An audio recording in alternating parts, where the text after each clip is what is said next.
Our next guest speaker on this podcast is Dr. Sushant. Hello. He is a physician and intensivist and is in charge of a busy ICU in Bombay Hospital. Let us learn some more about antibiotic resistance and its impact on the critically ill patients from Dr. Sushant.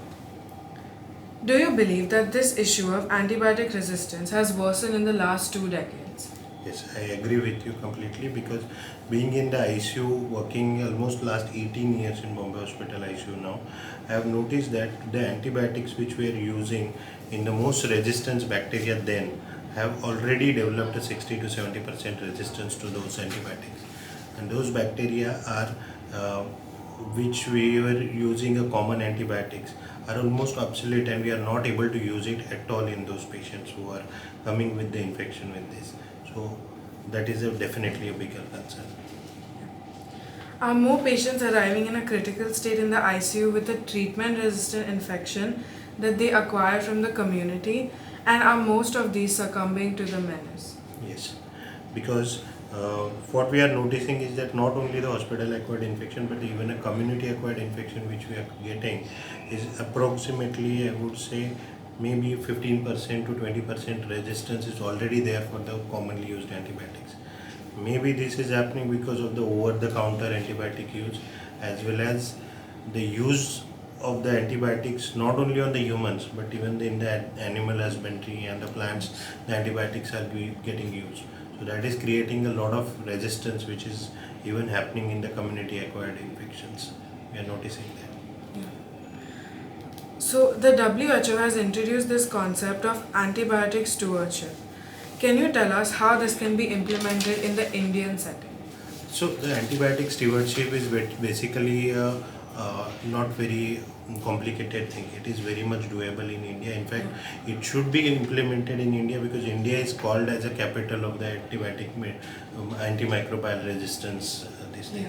So in this situation, it is it is high time that we should be implementing this.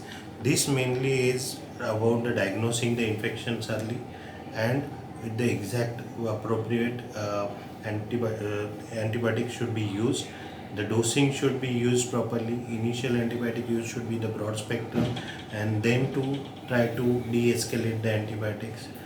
Duration of the antibiotic should be minimized as much possible. Whenever it is possible and required to use the combination this thing.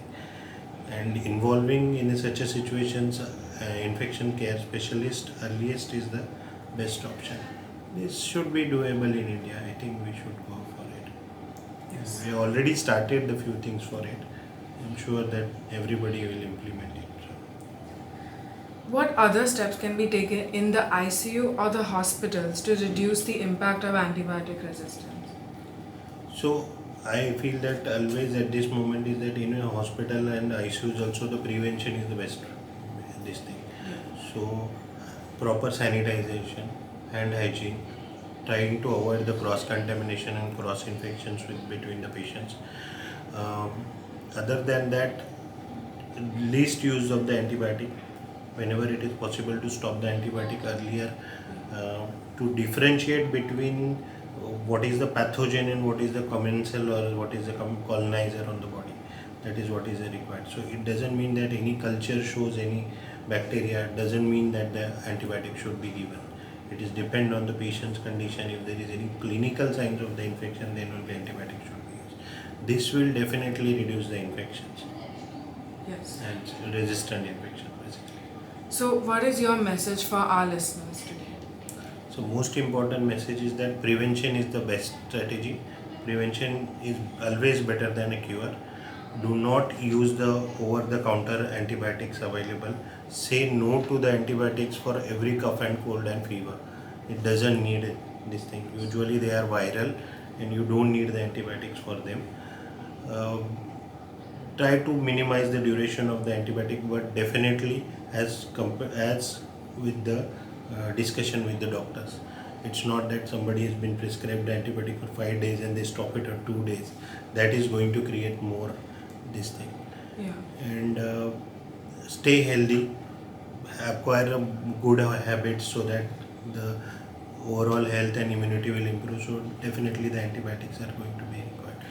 Second message is to the veterinary doctors as well as to the farmers and everyone, that to avoid the minimize the use of the antibiotic in that scenario, because that is going to cause the community acquired infection getting resistance further. Yeah. Thank you Thank so you much so much. today. Thank It you. was, I think it was okay, right? Yeah. How you feel, sir? We need to Superb repeat it again. was, yeah. Thank you. Yeah.